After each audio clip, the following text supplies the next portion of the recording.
Assalamu alaikum everyone, it's Dr. Madiha Fatma. Actually, I was getting again and again messages for this कि जी कैसे CSS की तैयारी करते हैं, CSS है क्या और कौन से लोग CSS में अपेयर हो सकते हैं, कितना टाइम लगता है, कौन सी डिग्री करना बहुत ज़रूरी है, कितने पासिंग मार्क्स होने चाहिए। मेरी ये वाली वीडियो जो है वो स्पेशली बिगनर्स के लिए है जो CSS करने की ख्वाहिश रखते हैं लेकिन उनको अभी तक यही क्लैरिटी नहीं है कि वो कैसे CSS में अपेयर हो सकते हैं और CSS क्या है। I got these information along with me. जितने सवाल मुझसे पूछे गए थे वो मैंने अपने सामने रखे हैं और आई ट्राई कि मैं वन बाय वन जो है वो आप लोगों को आंसर करती जाऊँ। सबसे पहला क्वेश्चन जो मुझसे बार बार किया गया है वो ये था कि CSS क्या है। CSS is central superior services of Pakistan के पेपर्स जो है वो आप लोग देते हो FPSC के थ्रू और इसके बाद जिन जगह पर जाकर आप काम करते हैं वो सरकारी महकमे हैं। बेसिकली अगर उर्दू में मैं आसान ज़बान में बताऊं तो आप सरकारी मुलाजमत के लिए ये पेपर्स देते हैं। 17 स्केल से आपकी जॉब स्टार्ट होती है और टिल 22 तक जाती है। 30 साल की आपकी सर्विसेज होती हैं। इस पेपर को देने के लिए हम लोगों को 1200 मार्क्स जो है उसका रिटन पहले एग्ज़ाम देना पड़ता है। वो उसका फ़ेज़ 1 है। जब आप वो पास कर लेते हैं तो फ़ेज़ 2 इज़ कि आप इंटरव्यू में जाकर बैठते हैं। 600 नंबर मिनिमम आपके होने चाहिए, फिर आप इंटरव्यू के लिए जाते हैं। बाकी चीज़ें मैं आपको डिटेल में समझाऊंगी। पहले coming back to the major point कि CSS कब किया जा सकता है। CSS जो है उसके लिए मिनिमम क्राइटेरिया जो है वो ग्रेजुएशन है। ग्रेजुएशन आपकी होनी चाहिए और सेकंड डिवीज़न मिनिमम उसमें आपकी हो तो आप एग्ज़ाम दे सकते हैं। आपकी एज लिमिट जो है वो 21 से 30 ईयर तक होनी चाहिए। अब 30 ईयर का जो स्लॉट है वो इस तरह से हो कि 31 दिसंबर तक आप 30 ईयर्स के हो जाएं।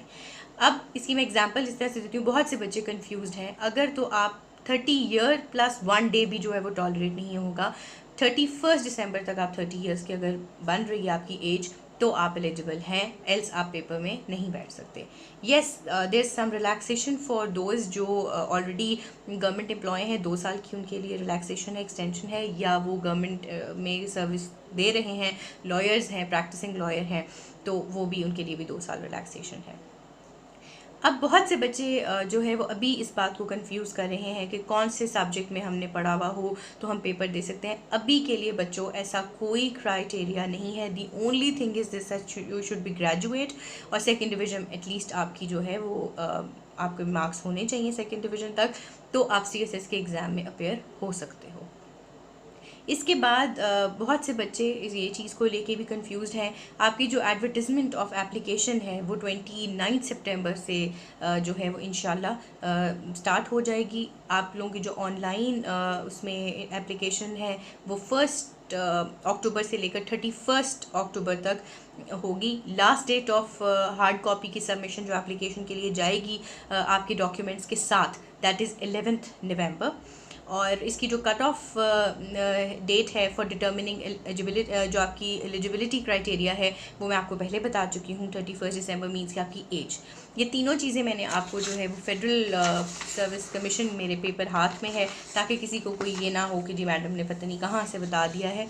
ऑल्दो ये सब चीज़ें बहुत नॉर्मल है। लास्ट ईयर थोड़ा सा प्रॉब्लम हो गया था और फॉर्म्स थोड़ी देर से सबमिट हुए थे, लेकिन इस दफ़ा उन्होंने डेट्स जो हैं वो 16 जून को ही बता दी थी।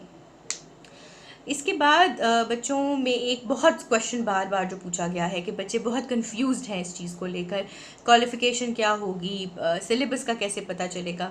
बच्चों FPSC की जो साइट है उस पर सिलेबस मेंशन है, इवन उन्होंने बुक्स भी मेंशन की हुई हैं और आप वहाँ से वो देख सकते हो। इसके बाद बहुत से बच्चे इस चीज़ को लेकर भी कंफ्यूज हैं कि जो ब्लाइंड हैं उन क्या वो अपेयर हो सकते हैं एग्ज़ाम में। तो बच्चों बिल्कुल ऐसा है। मैं आपको वो भी गाइड कर देती हूँ कि हमारे जो डिसेबल कैंडिडेट्स हैं उसमें आपकी हेयरिंग स्पीच का प्रॉब्लम, अगर डेफ या डम है या आपको हेयरिंग का कोई इशू है तो आप लोग पेपर में अपेयर हो सकते हो। वो डिफरेंट 4 ग्रुप्स हैं जिसके लिए आप पेपर दे सकते हैं। That is commerce and trade group, then Pakistan audit and account services, then information group and postal group.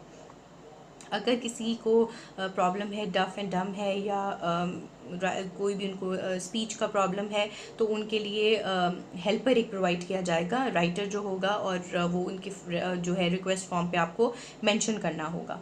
इसके अलावा आपको 15 minutes per hour will be allowed, कि आपकी अगर ब्लाइंड आप हो कैंडिडेट तो आपको टाइम भी थोड़ा सा ज़्यादा मिल जाएगा। और अलॉन्ग विद दैट आप लोगों का बस एक चीज़ उसमें है कि जब आप इस तरह का कोई स्पेशल कैंडिडेट है तो उनके पेपर्स जो हैं वो इस्लामाबाद में कंडक्ट होंगे। बस इसमें एक ये चीज़ है, कोटा सिस्टम भी इसमें है। आप लोग बहुत दफ़ा ये वाला सवाल भी मुझसे पूछते हैं कि जी कौन लोग अलाउड हैं, या डिसेबल में कौन सी कैटेगरी है, तो वो भी मैंने आपको एक्सप्लेन कर दिया। इसके अलावा नाउ कमिंग बैक, जो आप लोगों का मेजर क्वेश्चन है कि जी अगर ग्रेजुएट किया हुआ है तो हम कैसे पेपर में अपेयर हों, क्या करें। तो देखो बच्चे, this is not MPhil, not PhD. Graduation के बाद आप इसमें अपेयर होते हो तो ऑब्वियसली आपकी इंग्लिश अच्छी होनी चाहिए। अगर आपकी इंग्लिश अच्छी होगी तो आप लोग पेपर अच्छे तरीके से लिख सकोगे, क्योंकि इसमें करंट अफेयर है, पाकिस्तान अफेयर है, आपको सब पेपर्स इंग्लिश में ही करने हैं। इंग्लिश ऐसे आपके पास एक आता है। अब मैं ज़ीरो से स्टार्ट करती हूँ ताकि आप लोगों के लिए क्लैरिटी हो जाए। सबसे पहले तो ये कि ग्रुप्स को लेकर बच्चे बहुत परेशान हैं। सीएसएस जब आप करते हो तो 12 आपके पास ग्रुप्स हैं। मैं वन बाय वन आपको उनके नाम लेके बता देती हूँ, फिर मैं सब्जेक्ट्स की तरफ आऊँगी। सबसे पहले बहुत से बच्चों की ख्वाहिश होती है कि जी हमने पाकिस्तान कस्टम सर्विसेज में जाना है, that is PCS, commerce and trade group.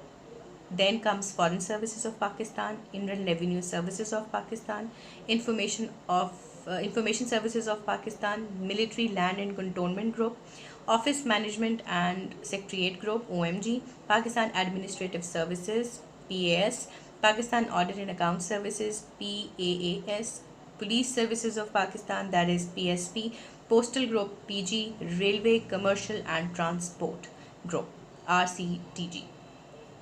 ये 12 ग्रुप्स हैं डिफरेंट, जिसके लिए आप एग्ज़ाम्स देते हो। बहुत से लोगों की ख्वाहिश PAS की होती है, पाकिस्तान एडमिनिस्ट्रेटिव सर्विसेज की, जो कि पुराना नाम था DMG का, अब वो चेंज हो गया है, that is PAS। Then most of the preferences for the students is Pakistan foreign services of Pakistan. बहुत से बच्चे हैं जो पुलिस के शौकीन हैं। अब ये वो ग्रुप्स हैं जिसके लिए आप पेपर देते हैं। उसके बाद आपको इस वक्त की डिमांड ये है कि जब आप 1200 नंबर का रिटन एग्ज़ाम देते हो तो दैट शुड बी कि आपने अच्छा स्कोर करना है। अगर आप 1200 में से 600 प्लस स्कोर करते हो तो आप इंटरव्यू के लिए आप दे सकते हो। मिनिमम 600 आपके मार्क्स होने चाहिए ताकि आप इंटरव्यू में बैठ सकें। अब अगर आपके रिटन में अच्छा स्कोर आता है तो डेफिनेटली आपको अच्छा ग्रुप मिलेगा। प्रेफरेंसेस आपसे ज़रूर पूछी जाती हैं, लेकिन अच्छे ग्रुप के लिए आपके मिनिमम 730 मार्क्स होने चाहिए, जो आप अच्छा ग्रुप अगर डिज़ायर करो। अगर आप पुलिस में जाना चाहते हो तो 750 अबव माइंड में रखो मार्क्स। पाकिस्तान एडमिनिस्ट्रेटिव सर्विसेज में जाना चाहते हो तो अपने माइंड में रखो कि हमारे 750 अबव मार्क्स होंगे, इंटरव्यू को मिलाकर हमें अच्छा स्कोर फिर मिल सकता है। पहले जो आप 1200 मार्क्स में से कर रहे हो तो ट्राई ये करो कि ऐसे सब्जेक्ट्स डिसाइड करो जो स्कोरिंग हो, जिसमें आपके अच्छे नंबर आ सकें, और 750 प्लस का टारगेट माइंड में बना के रखें। फिर इट डिपेंड्स कि आपके 300 साइकोलॉजिकल और वाइवा वोकल्स को मिलाकर अगर 300 में से आपके 210 अबव होते हैं, 200 से अबव होते हैं तो ऑसम। 200 से कम है तो 150 तक आपको पास तो कर देते हैं, लेकिन आपका माइंड ये होना चाहिए कि अच्छी प्रिपरेशन हो। लेकिन वो सेकेंड फेज़ आता है। First phase is your written examination. Now coming back to the subjects, 600 marks के आपके पास कंपल्सरीज हैं, जिसमें आपके पास इंग्लिश एसे है 100 मार्क्स का, जिसमें आपके पास 9 एसेज आते हैं और आपको एक ऐसे लिखना होता है 2500 टू 3500 वर्ड्स का। प्रेसी एंड कॉम्पोजिशन है आपके पास, उसमें आपके पास प्रेसी आती है, कॉम्प्रिहेंशन आती है, ट्रांसलेशन आती है, वोकैबुलरी है जिसमें सिनोनिम और एंटोनिम होते हैं। देन कम्स डायरेक्ट इनडायरेक्ट, कभी ईडियम्स भी आ जाते हैं, फ्रेजेस भी आ जाते हैं, करेक्शन भी आ जाती है। ये सब चीज़ें आपको करनी है। इट्स नॉट दैट डिफ़िकल्ट, जो आपने पहले किया है सिर्फ प्रेसी एक ऐड अप हुई है नई चीज़, और कुछ भी डिफ़िकल्ट नहीं है। Practice will make you good. Then comes general science and ability, उसमें आपके पास 20 मार्क्स का होल सोल ऑब्जेक्टिव एक आता है, जिसमें आपके पास कंप्यूटर भी है, बायोलॉजी लाइक साइंसेस का पार्ट भी है, और थोड़ी सी जोग्राफी भी रिलेटेड है। 20 मार्क्स का ऑब्जेक्टिव होली सोली होगा। 40 मार्क्स की इसमें आपके पास मैथ्स है, जिसमें आपके पास एबिलिटी का पोर्शन है, analytical reasoning and logical reasoning, और वो आपको करना है। That's not difficult. 8th-9th की मैथ्स की वाली चीज़ें हैं, सिर्फ उनकी स्टेटमेंट्स जो हैं वो थोड़ी डिफ़र करती हैं। Then 40 marks for your IT sciences and moreover, जिसमें थोड़ा सा आपका फूड साइंसेस भी उसमें है, बायोलॉजी भी है, थोड़ी सी इन्वायरमेंटल साइंसेस है। Not that difficult, the easy one. Then your current affairs, जो एग्जैक्टली आप जो करंट सिनेरियो ऑफ पाकिस्तान है वो होगा। पाकिस्तान अफेयर्स उसमें है 100 मार्क्स का। उसमें आपके पास कॉन्स्टिट्यूशनल अमेंडमेंट आपको पता होनी चाहिए। एंड अगेन बहुत हम ये नहीं कह सकते करंट अफेयर पाकिस्तान अफेयर होली सोली दोनों एक ही तरह की दो चीज़ें हैं, लेकिन उसमें सिर्फ हिस्ट्री ज़रा ज़्यादा है। देन कम्स योर इस्लामियात, उसमें रोज़ा नमाज ज़कात हज ये सबको पता है, लेकिन now according to current scenario of Pakistan question किया जा सकता है। ये 600 मार्क्स के आपके पास कंपल्सरीज हैं। अब आपके पास ग्रुप 1 से ग्रुप 7 एक्सक्यूज़ मी, आपके पास ग्रुप्स हैं। इसमें से आपको डिसाइड करना है 200 मार्क्स का एक तो लाजमी कोई सब्जेक्ट लेना है। वो आपकी मर्ज़ी है, आपकी अगर आपने ग्रेजुएशन में या अगर मास्टर्स किया हुआ है, अगर आप लोगों ने पॉलिटिकल साइंस पढ़ा है तो आप वो रख सकते हो, इकोनॉमिक्स पढ़ा है तो वो रख सकते हो, ऑडिट एंड अकाउंट्स पहले पढ़ा हुआ है तो वो रख सकते हैं। इट डिपेंड्स कि जो आप रखना चाहते हो। इंटरनेशनल रिलेशंस अगर पढ़ा हुआ है तो आप वो भी रख सकते हैं। 200 मार्क्स का एक सब्जेक्ट तो लाजमी है। उसके बाद सेकंड ग्रुप में भी 200 का है, बट मैं रिकमेंड नहीं करती। जिसको बहुत अच्छी जिसकी केमिस्ट्री है या फिजिक्स है वो तो ज़रूर उनमें से सब्जेक्ट डिसाइड करें, एल्स स्टूडेंट्स उसको ना रखें। लेकिन आप 200 मार्क्स के 2 सब्जेक्ट भी ले सकते हैं और एक तो लाजमी ही लेना है। उसके बाद आपने 4 दूसरे सब्जेक्ट डिसाइड करने हैं। ग्रुप 1 to 7 है, आपकी मर्ज़ी है, एक ग्रुप में से एक सब्जेक्ट आप ले सकते हैं। 4 आपने डिफरेंट सब्जेक्ट डिसाइड करने हैं, फिर आप उसकी तैयारी शुरू करते हो। मिनिमम इसमें जो टाइम पीरियड है वो ये है कि साल सवा साल आपको ज़रूर लगता है। क्यों लगता है वो मैं आपको बता देती हूँ। जब आप, सबसे पहली बात ये है कि आपको अखबार पढ़ना होगा। अखबार पढ़ने की हैबिट होगी तो आपके पास एक्सप्रेशन आएगा, वर्ड्स आएंगे, आपको करंट सिनेरियो ऑफ पाकिस्तान पता चलेगा कि इस वक्त हमारे पाकिस्तान में हो क्या रहा है। ठीक है, और फिर आप साथ साथ तैयारी करोगे, डिफरेंट चीज़ें आपको पता चलती जाएंगी। Number first and very important part is your English. अंग्रेज़ी अच्छी होनी चाहिए।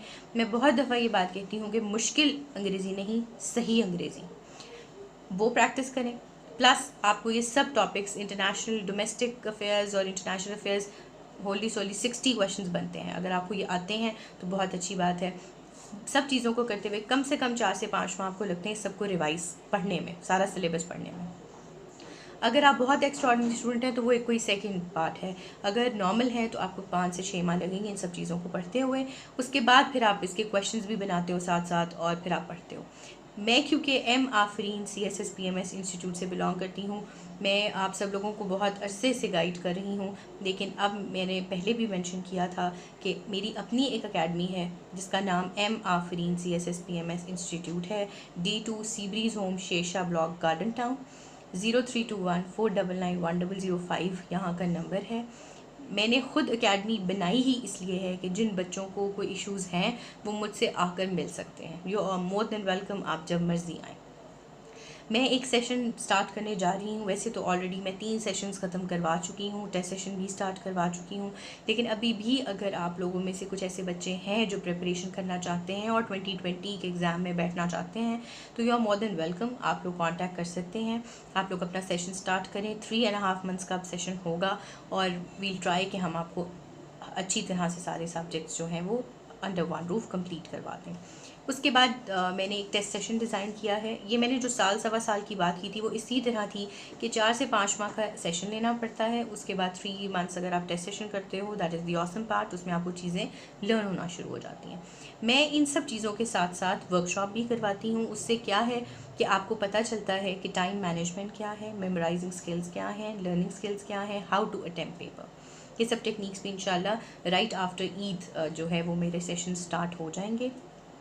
You people are more than welcome. बाज़ औक़ात मैं आप लोगों के टेक्स्ट मैसेज पढ़ लेती हूँ लेकिन फ़ौरन से रिप्लाई बैक नहीं कर पाती, इसीलिए मैंने ये वीडियो बनाई है ताकि आप लोगों को आपके छोटे छोटे क्वेश्चंस के आंसर्स जो हैं वो मिल जाएं। बहुत से बच्चे ये भी पूछते हैं कि ऑब्जेक्टिव कहाँ से प्रिपेयर करना है। मेरी नज़र में ऑब्जेक्टिव कहीं से भी प्रिपेयर नहीं होता। आप लोग जब रिटन की तैयारी कर रहे होते हैं तो आपके पास सारा कंटेंट अवेलेबल होता है। ये हाइलाइटर इसीलिए ही रखा जाता है, जब आप लोग को कोई चीज़ इंपॉर्टेंट लगती है, डू हाईलाइट दैट। और फिर जब आप हाईलाइट करते हो तो एक पेज पे कम से कम 3 से 4 लाइन्स ही आपको मिल सकती हैं जो हाईलाइटेड होंगी, आप उनको अलहदा से लिख लें। At the end of the day आपके पास हर टॉपिक के बाद 20 से 25 MCQs के मटेरियल जो है वो आपको मिल जाएगा। इस तरह आप खुद से अपने लिए बहुत अच्छे MCQs प्रिपेयर कर सकते हैं। स्टेटमेंट्स आपको मिल जाएंगी, आंसर्स आपको पता होंगे, तो आपके लिए मुश्किल नहीं होगा। Now coming back, right after Eid यहाँ पे मेरे पास सेशन स्टार्ट हो रहा है। जो लोग ज़ीरो से प्रिपेयर करना चाहते हैं, अभी भी उन्होंने स्टार्ट नहीं की preparation, they are more than welcome, वो लोग ज्वाइन कर सकते हैं। टेस्ट सेशन अगर कोई बच्चा करना चाहता है वो भी कर सकता है। मैंने अकेडमी बनाई ही इसलिए है कि मैं एक डिफरेंट तरीके से जो बच्चों को काम करवा रही हूँ वो सब फैसिलिटेट हो सकें। I think these were all the quiz जो मेरे तक पहुंची थी कि मैडम इनके आंसर्स हमें चाहिए। मैंने वो आप लोगों के लिए रिकॉर्ड कर दिया है ताकि आप लोगों के सवालों के जवाब आप लोगों को मिल जाएं। और I hope and wish every one good luck for it. I hope कि आपको चीज़ें समझ में आई होंगी, but still if you need to ask anything आप लोग मुझसे कोऑर्डिनेट कर सकते हैं। आफ्टर ईद आप लोग मुझसे आके मिल सकते हैं। नंबर मैंने आपको बता दिया है, कैंपस का नाम भी बता दिया है। This is my own campus, मैं किसी के साथ काम नहीं करती, ये मेरा अपना काम है। आप लोग you are more than welcome, आप जब मर्ज़ी आएँ। बस प्लीज़ बच्चों थोड़ी पेशेंस रखा करें। अगर आप लोगों हर चीज़ टेक्स्ट पे नहीं बताई जा सकती, मेरे तक मैसेज आ जाता है। ये वीडियो मैंने आप लोगों के लिए इसीलिए बनाई है कि आप लोगों को किसी से पूछना ना पड़े, आप लोग इसको देखें। आप लोगों को कोई इशू आता है, you are more than welcome, you can ask me. I wish you very good luck. Thank you so much.